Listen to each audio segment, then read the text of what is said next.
Episode 24, Operator Syndrome. We're talking about the book By Water Beneath the Walls. Steve, why don't you kick us off? All right. This is a pretty recent book, By Water Beneath the Walls, which I'll leave that title reference to your if you're so inclined to read it. The subtitle is The Rise of the Navy SEALs by Benjamin H. Milligan, a former SEAL operator. I have a lot to say about this book, and we're going to get into it. I wanted to say a few cursory things about it. First of all, it is the single best comprehensive history up to the Vietnam era of any book I've ever read about the history of the Navy's. How do we want to say it broadly? The Navy's efforts at establishing waterborne commandos. That go back they go way back before even World War II, but certainly coming of age in World War II, in the Pacific campaign and in the European campaign, the famous frogmen of World War II, and then all through this history. It's first of all, it's over 500 pages, so it is no small book. And number two, it is meticulously researched. I have to say, there's almost 100 pages of footnotes in here.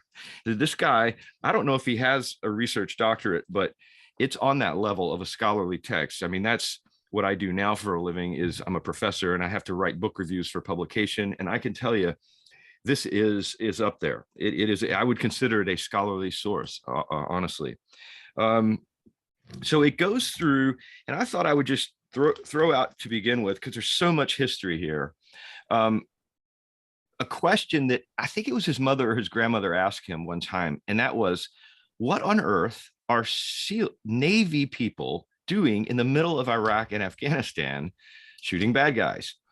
And, it seemed like at first they're like, well, but then the more you think about it, it's like, that's a really good question. And then that led to another question, which was, why wasn't it the case that the Marines of all military branches, the U.S. Marines, which are our waterborne amphibious infantry, why didn't they become the guerrilla? Why didn't they form a unit to be the across the beach commando unit that the SEALs really became? That's another really great question.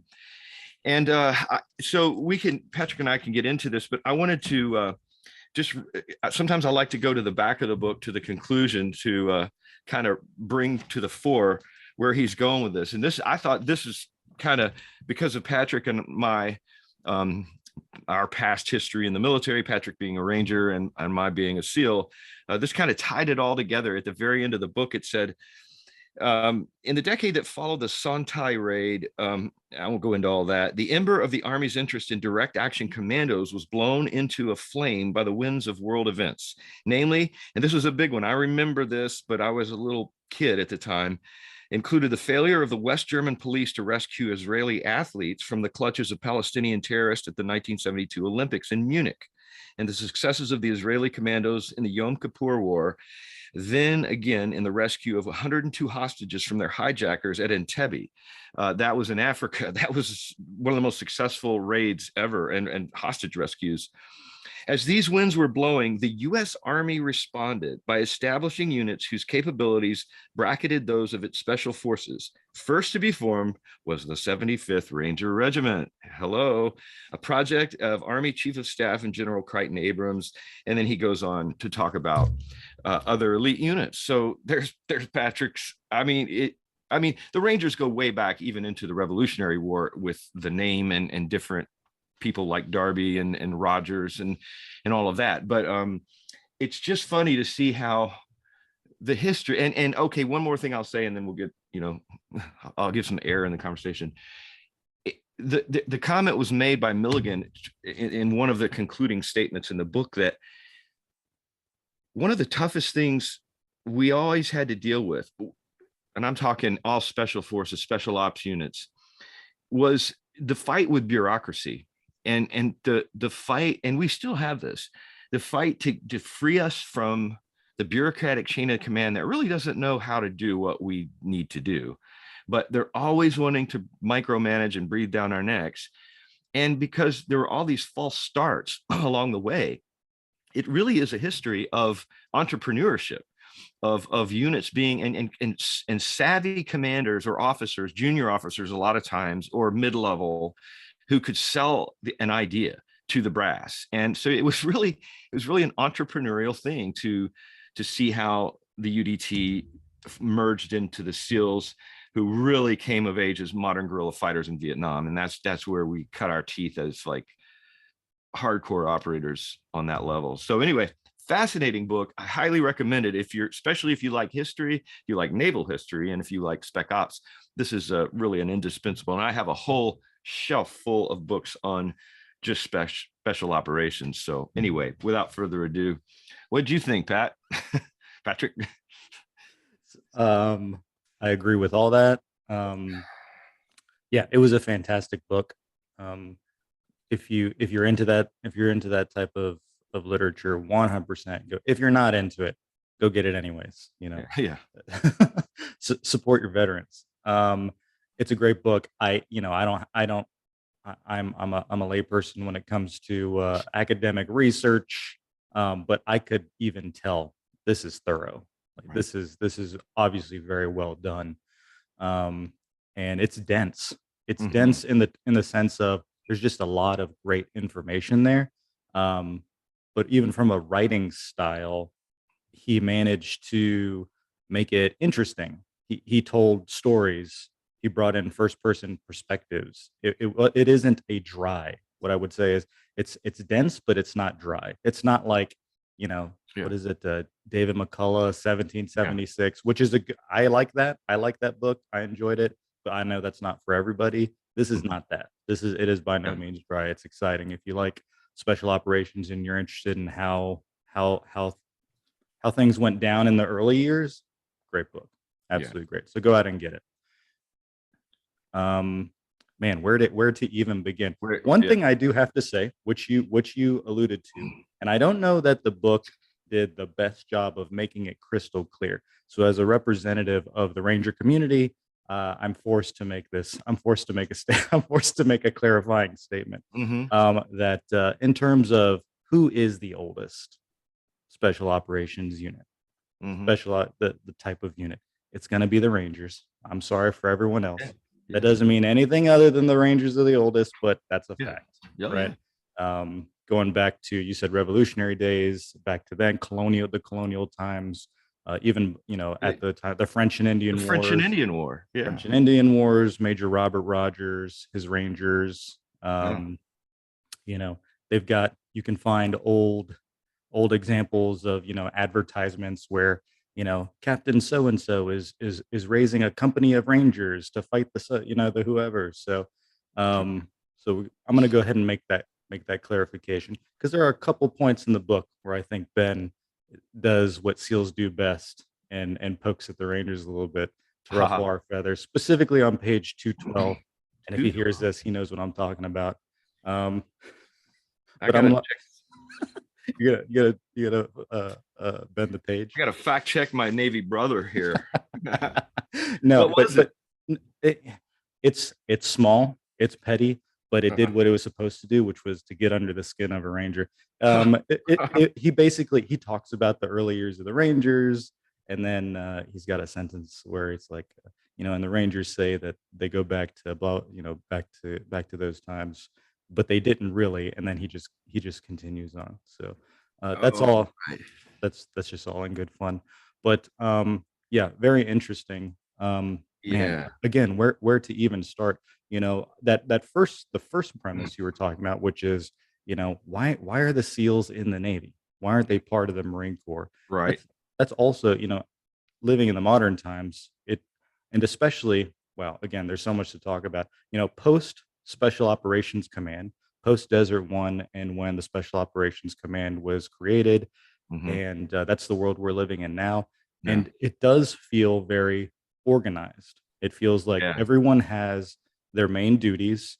It Yeah. makes sense. You like, the Rangers do this, the SEALs do that, and there is a lot of overlap. Oh yeah. in capability, and for good reason. And so it makes sense. But when you look back, if you stop to think of it, like the question was posed, you're like, wow, yeah, why aren't they called the Marine Corps SEALs? Like, Hmm. why aren't they there? Hmm. Um, I thought that was an interesting question, and to your point, I think that um, that he does demonstrate those bureaucratic Hmm. decision points that cause the SEALs to be born out of the Navy. Yeah, I have an idea, and this is terribly simplistic and abstract on one level. I don't know how to begin. The Marines are an awesome unit, a fighting unit. I mean, they're just awesome at what they do, and they do it in a way that really nobody else does. I mean, it's a cult, it's a whole culture, like we're all cultures, but the Marines I've known have been the hard charging, squared away, no muss, no fuss, just ready to live in squalor. But they have so much pride in their history, and that's beaten into them at boot camp. You know, from the halls of Montezuma to the shores of Tripoli. I mean, those guys are just hard chargers, and they're not going to stop. And I've said on the podcast before, that's one unit I've seen that if you're in a firefight and you want somebody backing you up, I'd always take Marines, not only because they fight and they'll always, I mean, I'm sure there's a couple exceptions out there, but they will fight and fight hard. And they also are good shots because they qualify, unlike at least in the Navy. I don't know about the Army. They qualify with iron sights at 500 yards or 500 meters. Mm-hmm. That's a long shot for iron sights at a silhouette, but they're good shots. So anyway, And all that, yeah, at 500 meters for your basically trained Marine, by the way. right, for Right. your infantrymen Yep. to qualify as a rifleman. So yeah, so that's pretty ridiculous if you know marksmanship as Patrick and I do. But so having said that, you know, I just and I've worked with Force Recon. I've worked mostly with Force Recon, and they are just incredibly squared away at what they do. I mean, if they have a job, they do it on the nuggets, by the book. There is a cultural separation between SEALs and Marines. If we tend to not do things by the book, I know when I say that, I'm not trying to malign my SEAL brothers, but just to say it's just like we were talking about dropping plates. You know, if there's something a corner we can cut that we think will help us be better at our mission, and that's what it really comes down to. We just think this is stupid. I don't need to do this because X, Y, and Z.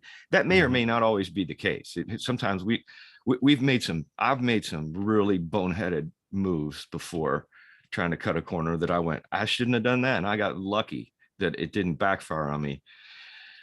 But in the Marines, it tends to be the case of what I noticed in dealing with officers and enlisted, and quite a lot of cross training with those guys. I went to some long schools with side by side with Marines.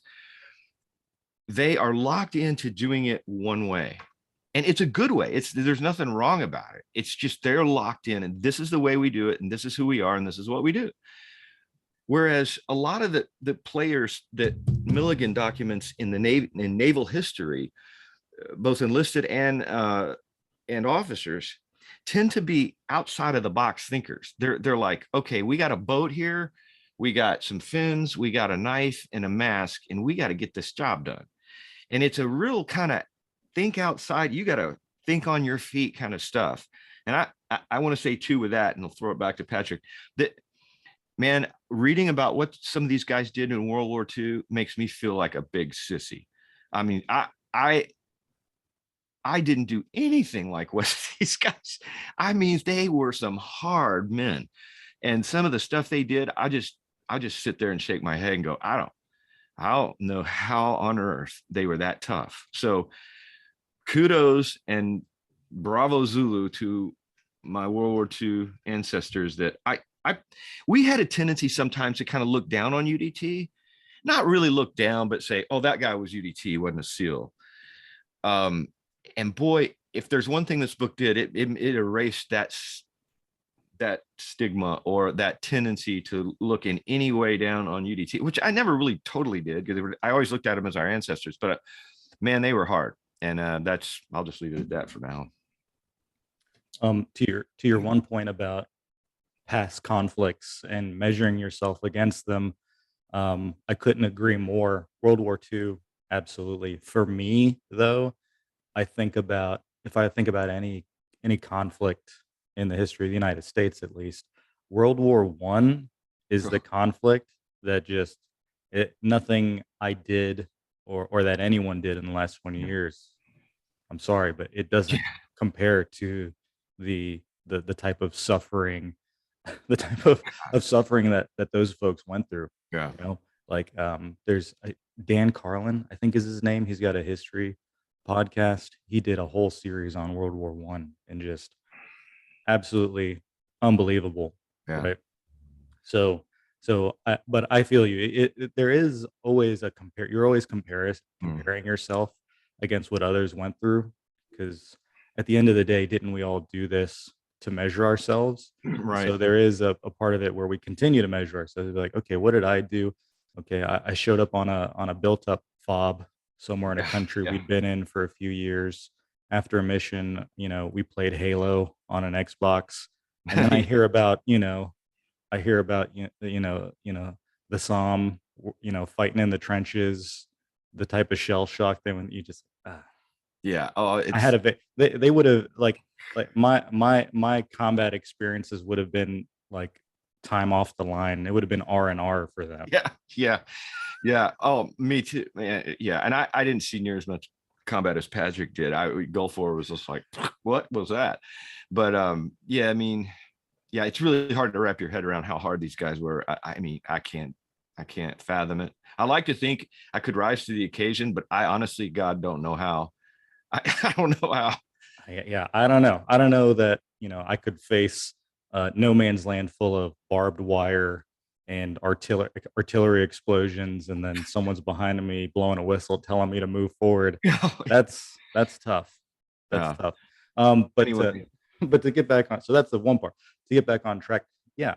I think SEALs definitely have that reputation of of using out of the box, it's cliche, but out of the box methods to attack problems, and that's a part of their culture. And and Ben did a good job of of tracing that back and pulling that through. Like, it made sense to me. yeah. His analysis of how and where and why Marine Corps and Army bureaucracies continued to raise and kill the commando units that did try to Mhm. start up. I agree. Like, what I agree with his thesis, or his evaluation. It seems to make sense to me, and it makes sense. It makes sense that, and it makes sense that it makes sense in light of the way the bureaucracies work today. You can Right. see it. These are Oh, yeah. long-standing. These are our, I mean, pretty much some of our longest standing institutions in the United States, and a lot of that still carries through. So it makes perfect sense, right? Yeah. Um, one of the things, without just rehashing his book, trying to bring something unique to the conversation, to play contrarian a little bit Hmm. to some of Yeah. the stuff is, or not even contrarian, but to say that, to give those folks a break, to give Yeah. them the benefit of the doubt back in that time. So first off, careerism definitely was killing the Raiders and the Rangers early on. It just wasn't a good move. Like, you wanted to, as today, you wanted to go up the chain of command, in terms of your professional growth. You wanted to be a platoon leader, then you needed a company, and then you Right. needed a battalion, and then you needed a division, and that's how you made your career, and Yeah. Yeah. that's how you identified a successful career. Well, there are companies, but there aren't any. There were rarely battalions and and commando type units, and definitely not divisions, and definitely not corps and armies and all the way up. So that kind of makes sense. But in terms of how they implemented, one of the things that I would cut them a break for, and I'm not saying Ben isn't doing the same, but I'll just voice my opinion here, is given them the benefit of the doubt and how the units were utilized. Hmm. Um, if you think back to those times specifically, and I draw the closest, my field, I especially honed in on the Rangers in Italy, what happened to the Yeah. Rangers in Italy. Yeah. In my third battalion, what happened to us? We got completely wiped out at Cisterna. Yeah. I mean, we know it. We don't hide it. We talk about it when we do our Ranger history lessons. We talked about what that meant. So the Rangers at Cisterna, for those who haven't read, after the invasion of Sicily, the Allied forces needed to get a foothold on mainland Italy, and they chose um, the area in and around. There was a bigger town that they were attacking. I can't remember what it was called, but when they went to make that attack, the Ranger battalions were tasked with securing this town called Cisterna. Long story short, there was like a Panzer division. There was like a Panzer division there. Panzer being there was a tank. There's Yeah. like a tank division holding this town, and they sent two or three, I think it was like two of the Ranger battalions, which are light infantry Hmm. commando Yeah. units, um, up against. I guess they didn't know that there was a Panzer division there. I guess in effect it was supposed to be, what do you call it? What do you call it when you reconnaissance and force? It's like you just kind of show up. I can't forget what the terminology is for Yeah. that, I know what you're talking about. but it was like, hey, go up there, take Cisterna. Also, find out what's over there. Well, it turned Yeah. out to be a tank division, a crack tank division Seek and that destroy, or no? I can't remember what it's Oh called, yeah. Anyway, I know what you're but talking they showed up, and the ranger and the third Ranger battalion was decimated down about. to a handful of folks from battalion, and it's disturbing. It's disturbing to hear the account.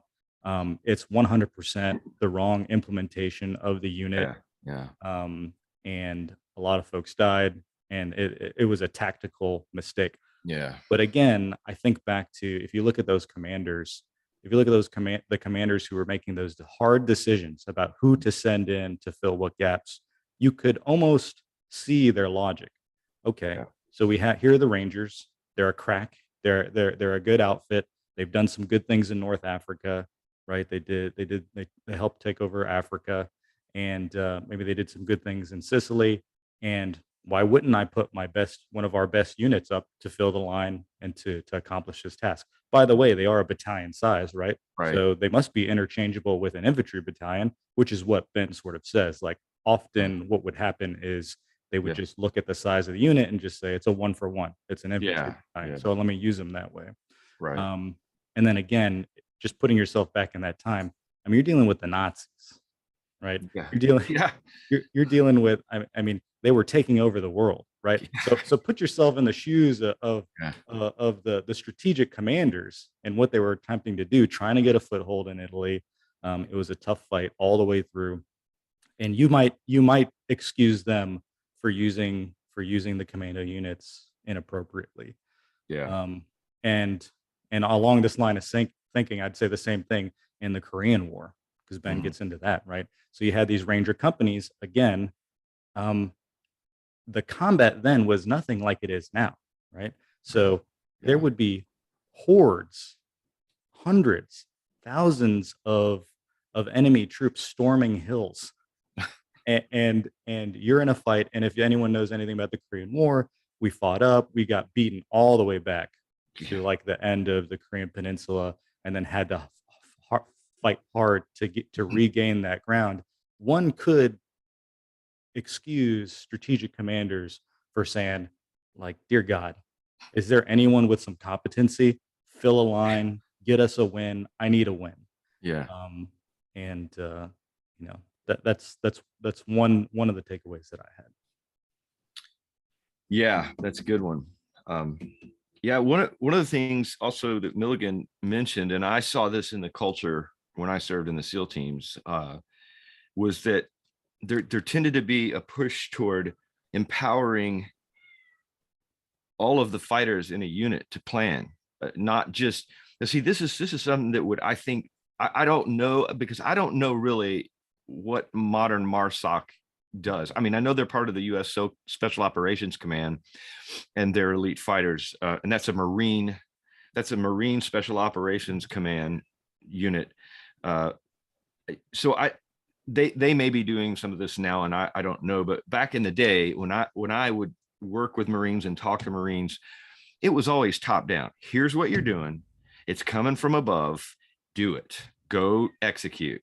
And it was like, aye, yes, sir. We're doing it.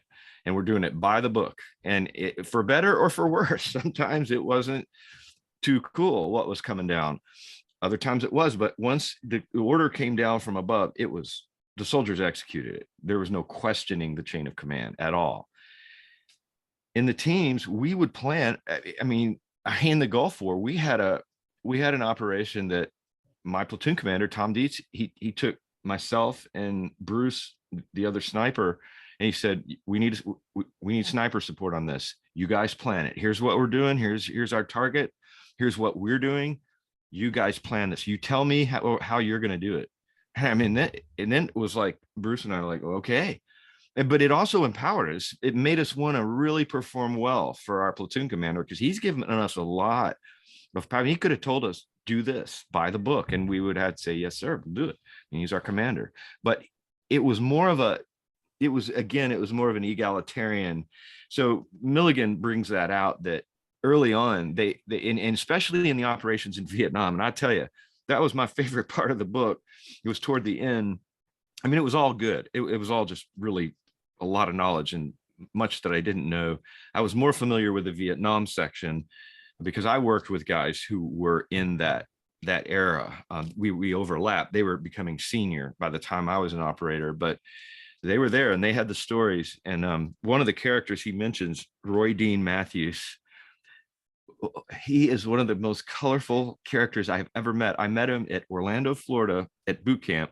He was a SEAL motivator, which means all he did was in a boot camp class, you would have a real live SEAL come in.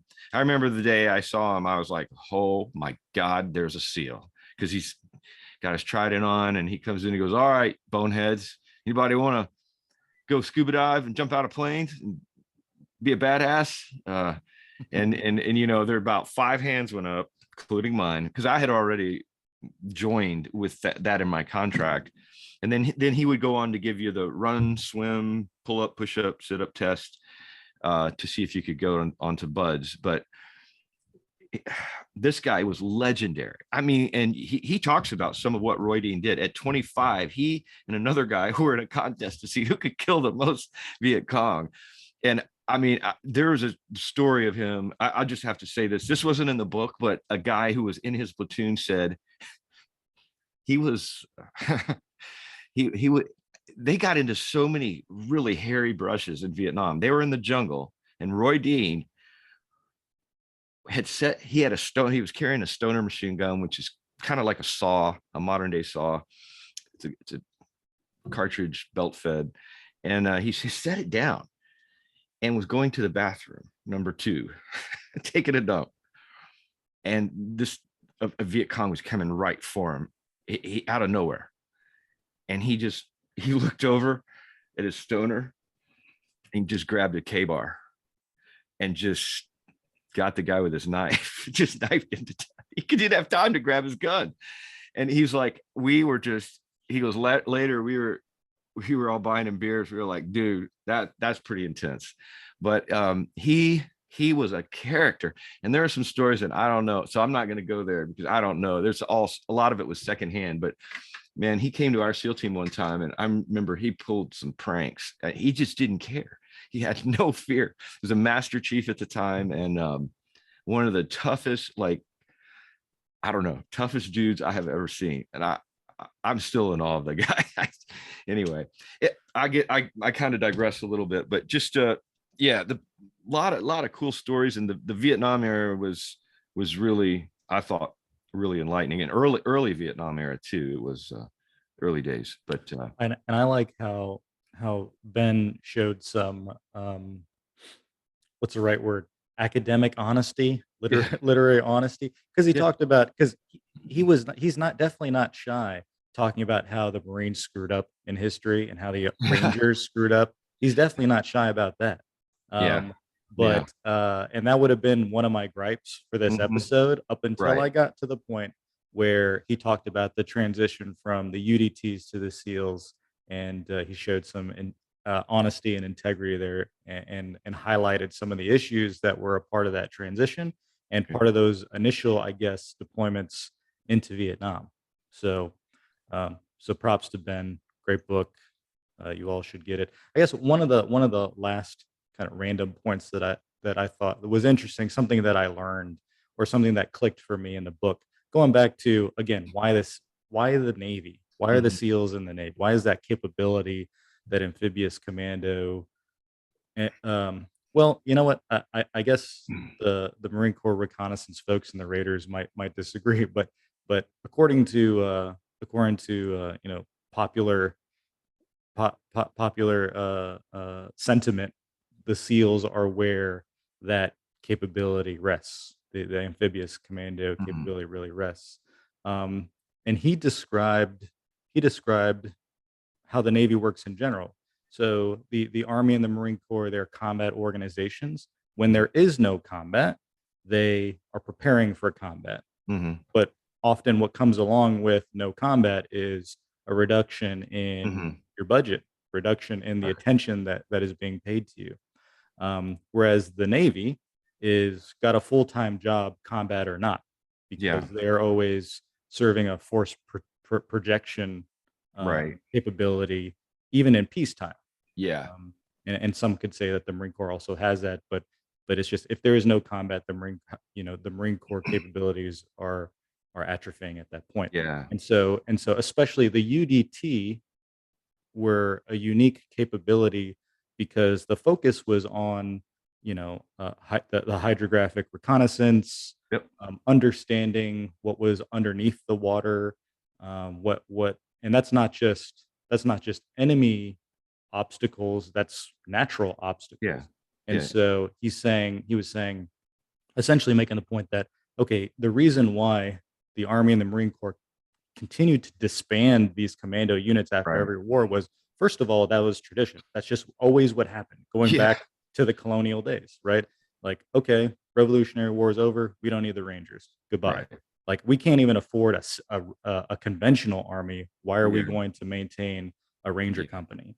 For sure. And in the Korean War, same thing. Okay, this is what we do. War's over. We don't need you all. We're going to have peace for a long time. Goodbye. We can't afford you. Whereas for the Navy, Whereas for the Navy, it was like, well, we still have to send our ships around the world. We Right. get into small conflicts here and there that happens, or slash, we just need to know, we need to have the capability to know, okay, we're pulling into an unknown area. It would be nice to have these guys who can go in and do that survey to Mhm. understand what our ships, which are, the main you know, capital item of the Navy, is safe and secure, and Yeah. that And that marine landing craft, and marine landing craft. because you've always got to have a force of amphibious infantry Mhm. across the beach. And if you're planning well, you're trying to get ahead of things. I mean, there's no need to wait for the conflict to start to do that type of research.